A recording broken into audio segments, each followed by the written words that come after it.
Greetings, everyone. Nate the Nerdarchy here from Nerdarchy, for nerds by nerds, hanging out with some nerds. Nerdarchy is Ted. Nerdarchy is Dave. For this GM number 1, we get into 3 ways to tackle this undefeatable character.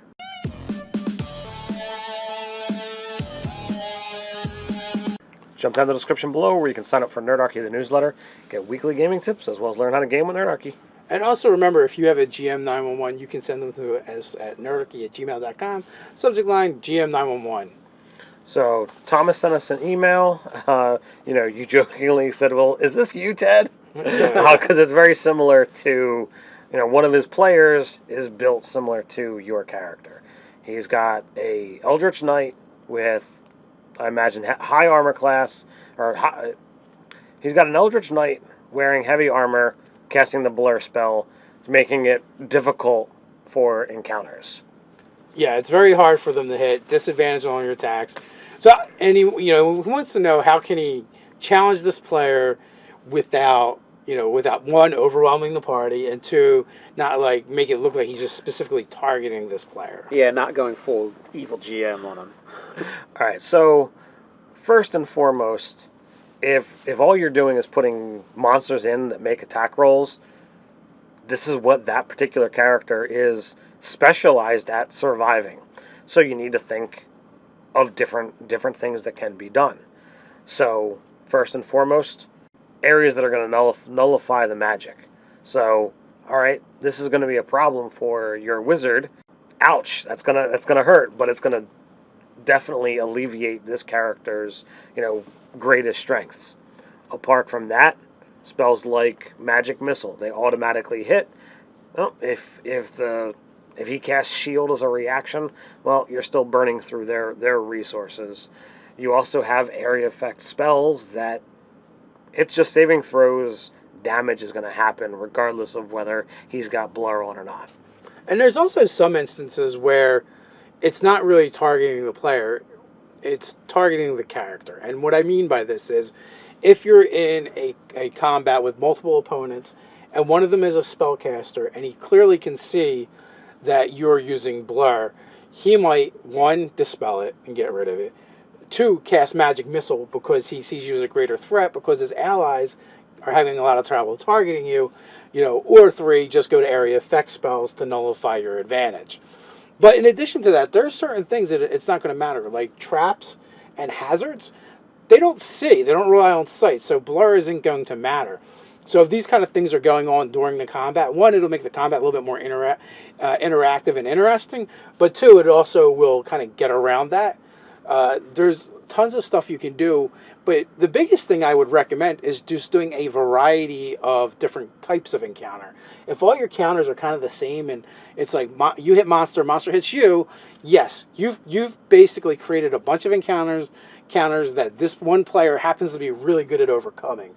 But if you change it up with different kinds of monsters that use area effects, I don't know, maybe there's a Mind Flayer. He uses a cone effect.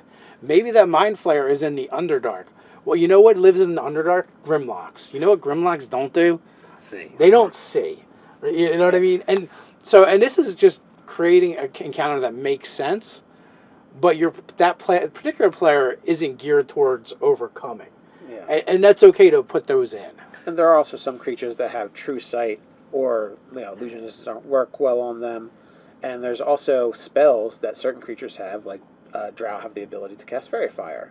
So that's going to nullify any advantageous spells that's going to be on him.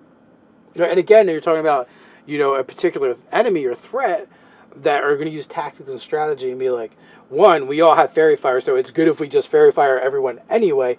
And 2, it's extra good if we Fairy Fire that guy because, right now he's giving us a hard time.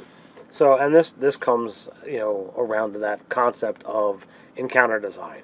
If you're, every party, unless you're making a themed game where everyone is fighters or everyone is wizards, there's going to be a variety of different skills and abilities that the party has. Some characters are going to be good at one thing, one character is going to be good at another.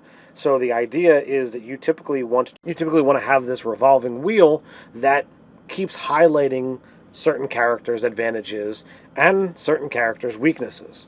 So if you can pinpoint those things over the course of your sessions, then you're doing a really good job at running this game. You're giving people the, oh man, things just really sucked for me tonight, and other people like, man, this was awesome because I got to do X, Y, and Z. Yeah, giving different people different chances to shine.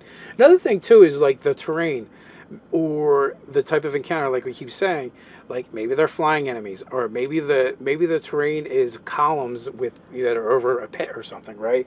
And you have to jump from column to column, and you need to use missile attacks in order to get to your enemies.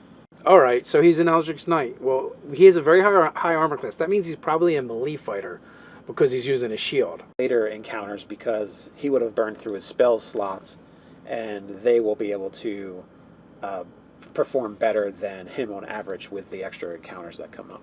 Alright, so Blur is a concentration spell, lasts up to a minute, which means he's only going to be able... He's going to use one casting of the spell for one combat. Unless you somehow miraculously go right from combat to combat, which... in my opinion, that's poor encounter design. And if someone's running ahead to get to the next monster, that's when you absolutely need to put in traps and things that slow everything down so that that spell usage gets used up.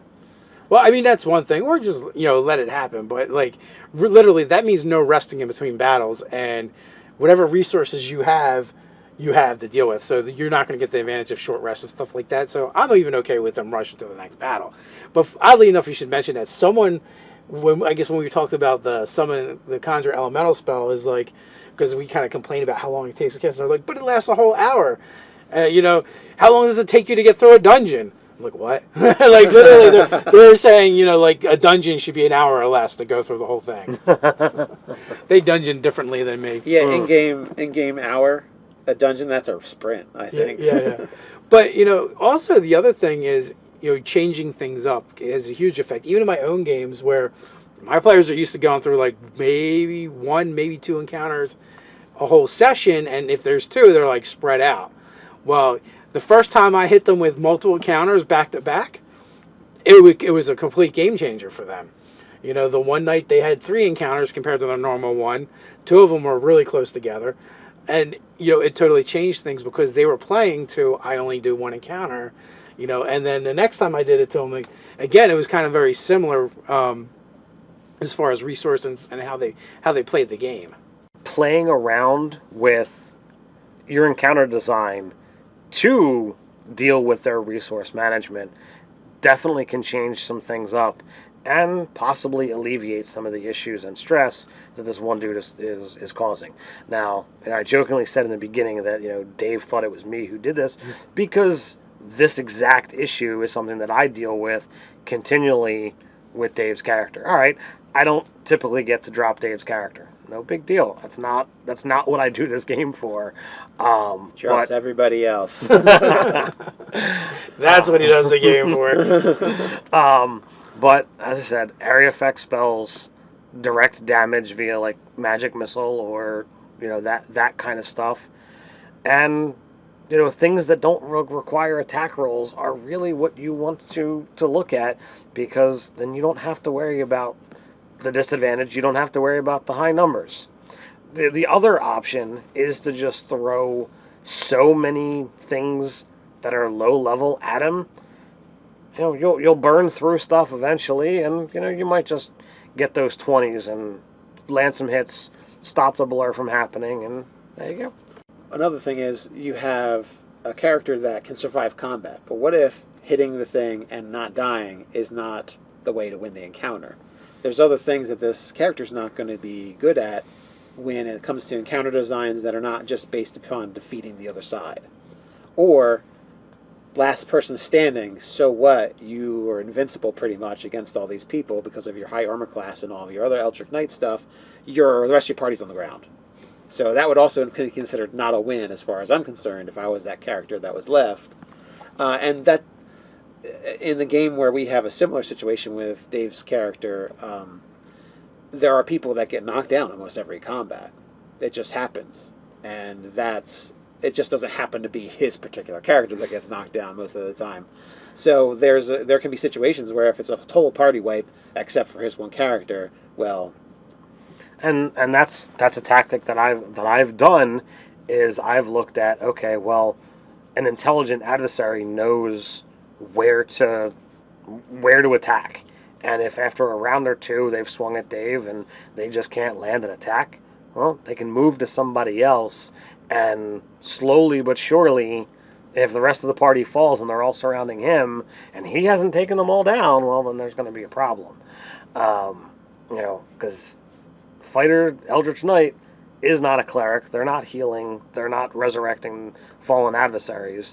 So you could drop somebody and have the bad guy, pick it up and threaten. Okay, I'm going to slit this guy's throat, i.e., there's 2 failed death saves if he doesn't back off or if he doesn't do something. And, literally stop the combat and have these role-playing things, happen.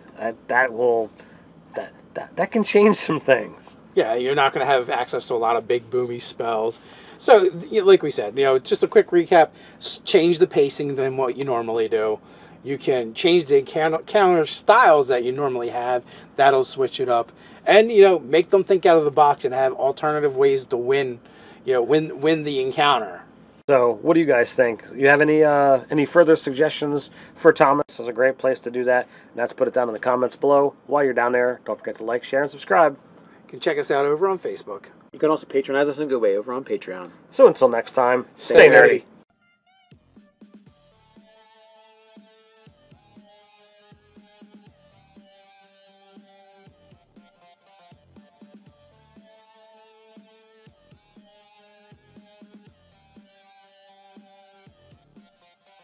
Specialized at surviving, so you need to think of different things that can be done.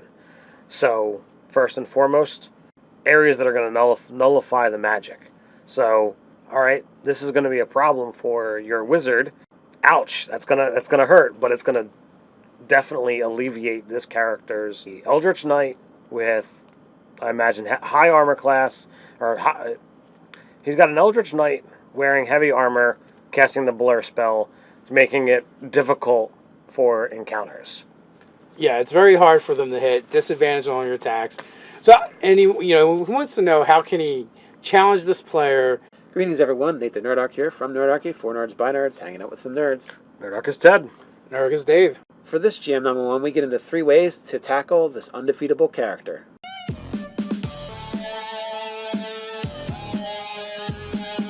Jump down the description below where you can sign up for Nerdarchy the News Letter, get weekly gaming tips, as well as learn how to game with Nerdarchy. And also remember, if you have a GM 911, you can send them to us at nerdarchy@gmail.com. Subject line, GM 911. So Thomas sent us an email. You jokingly said, well, is this you, Ted? Because it's very similar to, one of his players is built similar to your character. He's got a... Without one, overwhelming the party, and 2, not make it look like he's just specifically targeting this player. Yeah, not going full evil GM on him. All right, so first and foremost, if all you're doing is putting monsters in that make attack rolls, this is what that particular character is